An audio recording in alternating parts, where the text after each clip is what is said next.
తిరువాన్నమలై ఇక్కడికి వచ్చేసరికి మాకు మిట్ట మధ్యాహ్నం 1 గంట అయింది. అసలు మీరు తమిళనాడు తిరువాన్నమలై ఎందుకు వచ్చారు అని అనుకుంటున్నారా?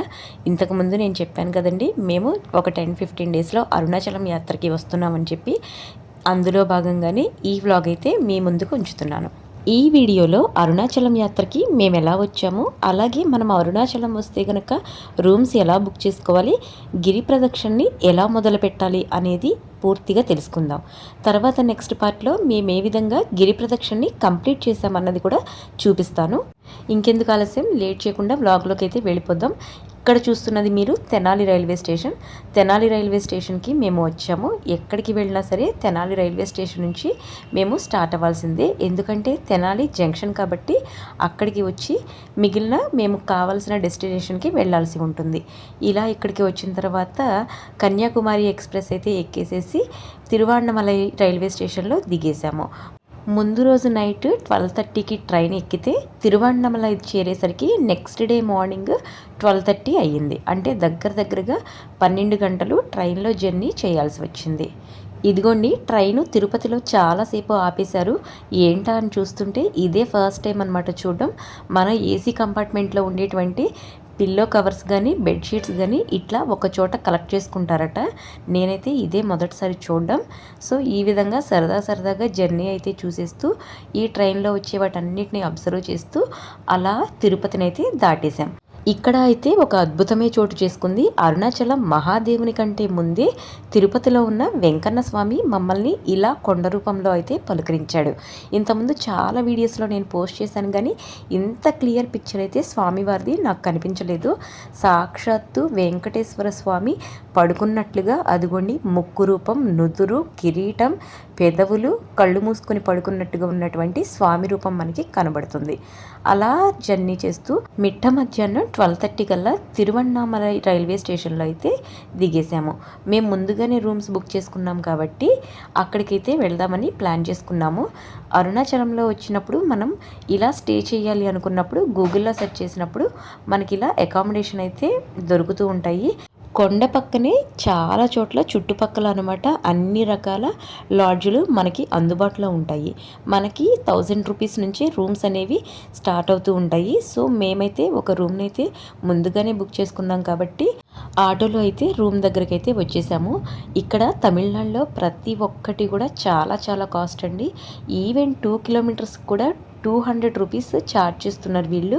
అలాగే తినే ఐటమ్స్ కానీ లేదంటే ఏమైనా కొనుక్కునేవి షాపింగ్ లాంటి ఐటమ్స్ కూడా చాలా ఎక్కువ ఎక్స్పెన్సివ్గా అయితే ఉన్నాయి.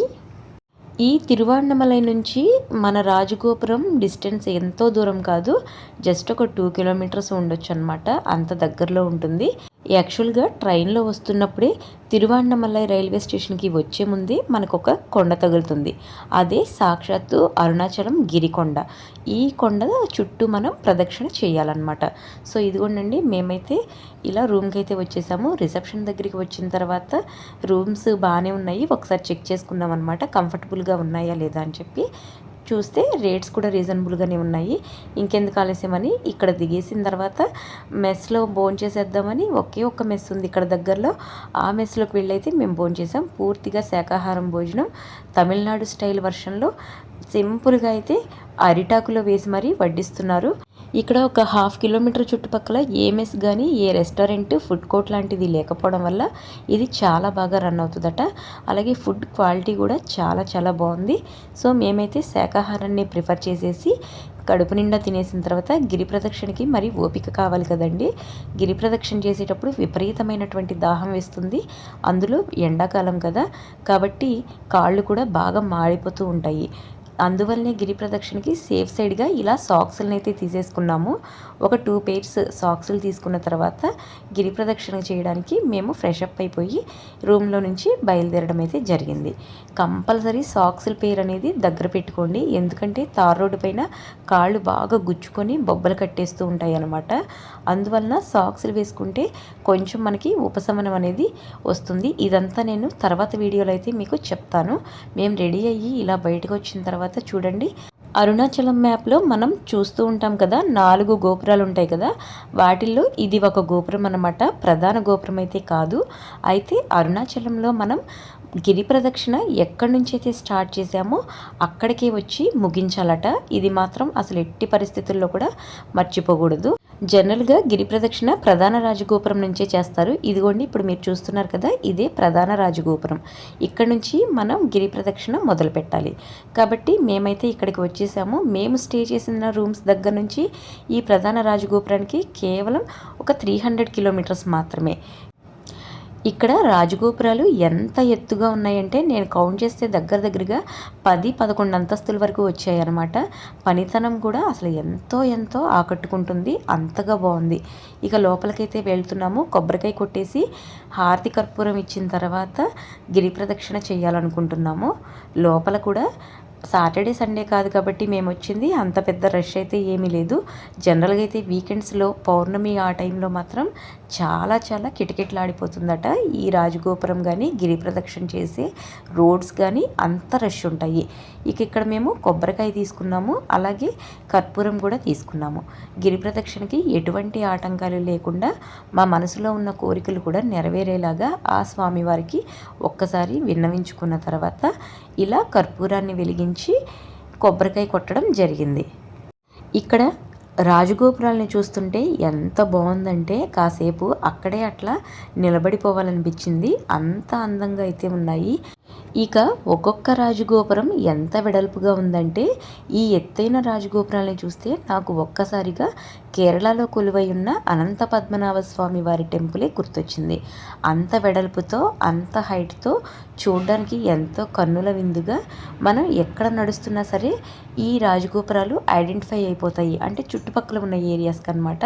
కొండ చుట్టూ అని కాదు, ఆ చుట్టుపక్కల ఒక 500 కిలోమీటర్స్ వరకు కూడా ఎత్తైన రాజగోపురాలు కనిపిస్తూ ఉంటాయి. ఇక చూడండి, ఇక్కడ హారతి కర్పూరం అయితే వెలిగించేసాము. గ్లోబలైజేషన్ అయిన తర్వాత తమిళనాడు కాదు, విజయవాడ కాదు, అలాగే కన్యాకుమారి కాదు, ఢిల్లీ కాదు, ప్రతి ఏరియా కూడా మనకి తెలిసినట్లుగానే కనిపిస్తుంది. మనకి తెలిసిన ఒకే రకమైనటువంటి షాపింగ్ విధానం కూడా అలాగే కనిపిస్తుంది అనమాట. నాకైతే ఆంధ్రాను వదిలేసేసి ఎక్కడో తమిళనాడుకి వచ్చాను అన్న భావన కానీ ఫీలింగ్ కానీ ఏమాత్రం లేదు. పూలు, హారతి కర్పూరాలు, ఒత్తులు అమ్మే వాళ్ళ దగ్గర నుంచి షాపింగ్ మాల్స్ వరకు కూడా ఒకటే పందా అనమాట. అందరిది ఒకే రకమైనటువంటి స్టైల్. ఉన్నోడు ఉన్నంతలో, లేనోడు లేనంతలో అన్నట్లుగా ఉంది. కాబట్టి నాకైతే అంత పెద్ద ప్రాంతీయ భావం ఏమీ కనపడలేదు. అందులో ఫుడ్ విషయంలో కూడా అస్సలు డిఫరెన్స్ ఏమీ కనపడలేదు. ప్రస్తుతానికైతే సేమ్ ఆంధ్రాలో ఎలా ఉందో అలాగే అనిపించింది. మనసులో ఉన్న కోరికలను చెప్పుకుంటూ గిరి ప్రదక్షిణ కూడా మొదటిసారి కాబట్టి చేసేది సక్సెస్ఫుల్గా అవ్వాలి అని చెప్పి కోరుకుంటూ కొబ్బరికాయ అయితే కొట్టేస్తున్నాను. కొబ్బరికాయ మాత్రం ఇదివరకు నాకు సరిగ్గా వచ్చేది కాదు. ఈ మధ్య మాత్రం అది ఎలా కొట్టాలో నేను సోషల్ మీడియాలో చూసి తెలుసుకున్నాను. దానివల్ల రౌండ్గా అయితే చక్కగా పగులుతున్నాయి.